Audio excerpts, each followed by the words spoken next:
Okay, so for my cultural report, I decided to do it on Irish and the Cromwells. And one of the reasons I decided to do it on Cromwell is because I never really knew that he was involved with the Irish. I feel like I've heard about Cromwell like in the passing, and I feel like people have referenced him a couple of times, but I never really knew that he was actually um, involved with the Irish, and that he was actually involved in a war with Ireland. So, like a little background information, to begin with, is that in like 1649, there was an alliance between the Irish Confederate Catholics, Charles II, and the English Royalists. And within this alliance, the Royalists were supposed to be able to control the Irish troops within Ireland because the Irish wanted to invade England to restore the monarchy. And, this ended up threatening the English Commonwealth. And not only that, but there was an uprising in 1641, and the parliamentarians wanted to punish the Irish for this. They didn't like that the Confederates had allied themselves with the Royalists, and they wanted to reconquer Ireland. And there's a lot of debate on whether or not if the Irish had like originally like allied themselves with the Confederates, if the parliamentarians would still want to try to invade and conquer Ireland, but many believe that they still would want to. And so Cromwell led the parliamentarians in conquering Ireland. And so it really started with the Battle of Rathmines, where the Irish ended up launching a surprise attack on the Royalists at the port there. And they say that they killed around like 4,000 and took around 2,500 prisoners. And this would eventually prompt Cromwell to land in Ireland, where he would go to the port and that the battle occurred at, and he would end up taking it. And this would be huge for him because it gave him security, and it allowed him to go on to conquer the other ports along that way, which let him let his ships be able to come and bring supplies, which would be very helpful for him during this war.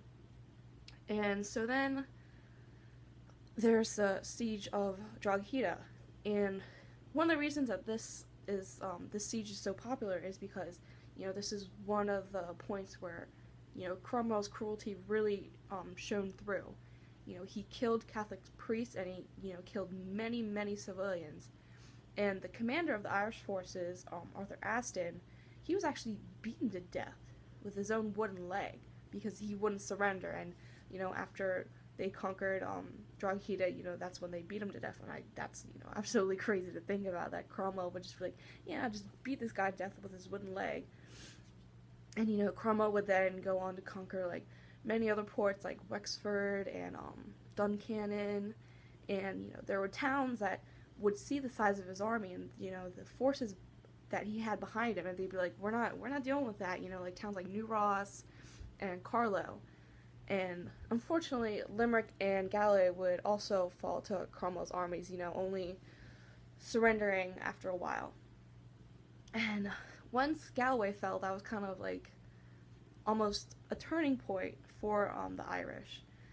The resistance against the parliamentarians kind of ceased. The royalist army kind of like backed out. They're like, we're not dealing with this anymore.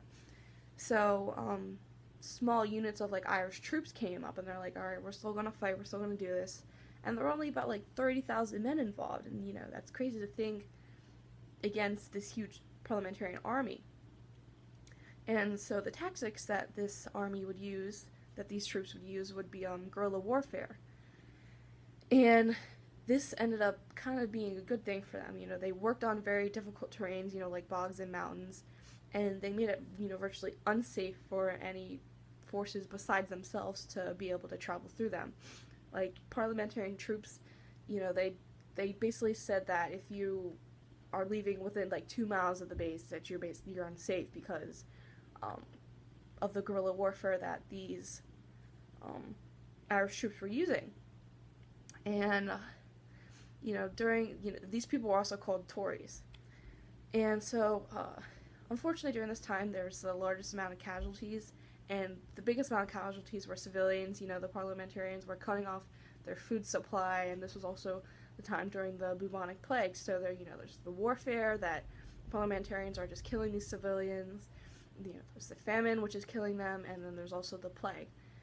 And at the end, over like 618,000 people died. And the only reason the fighting and everything stopped is when the parliamentarians, published surrender terms in 1653, letting the Irish troops serve for foreign armies that, weren't at war with England. And so this settlement that the parliamentarians came up with, it was that anyone involved in the rebellion of 1641 would be executed. They were like dead set on that. They wanted these people gone because that was, like one of the main that was like one of the reasons why they wanted to try and reconquer Ireland. And those that who participated in Confederate Ireland, where that was big during the fight at the first place, which was Rathmines. They had ended up having their land confiscated, and Catholics they weren't allowed to live in towns, and those those people who were Irish that ended up serving the parliamentary, because there were people that were like that, they ended up getting this confiscated land, and a lot of different parliamentary forces who weren't involved in who weren't Irish also got the confiscated land. And so a lot of this confiscated land was ended up giving to a lot of veterans, and they were allowed to settle within Ireland. So, after all this land was taken from the Irish, only about 20%, I believe, of Ireland actually belonged to the Irish Catholics, where originally it was about 80% at the beginning of the war. So once the war was over, there was tons of famine, which was worsened by the bubonic plague. And eventually around 50,000 people were deported by the parliamentarians. So Cromwell he basically led this whole assault on Ireland, and he's a very hated man within Irish history, and a lot of people will cite him for his cruelty. And it's kind of insane to think about that, this one man is hated so vehemently by the Irish people. And, I mean, there's good reason behind it. He was very cruel, and many historians will say, oh, well, that's kind of what it was like during that time, and what he did, there wasn't anything really wrong with it during that time, but we exaggerated during this time. But I think regardless of the time period, it was still a horrible thing that he did. And I found researching this actually really interesting, finding out about all the different warfare and the different techniques that were used. It was pretty cool. And that's all I have to say about Irish and the Cromwell.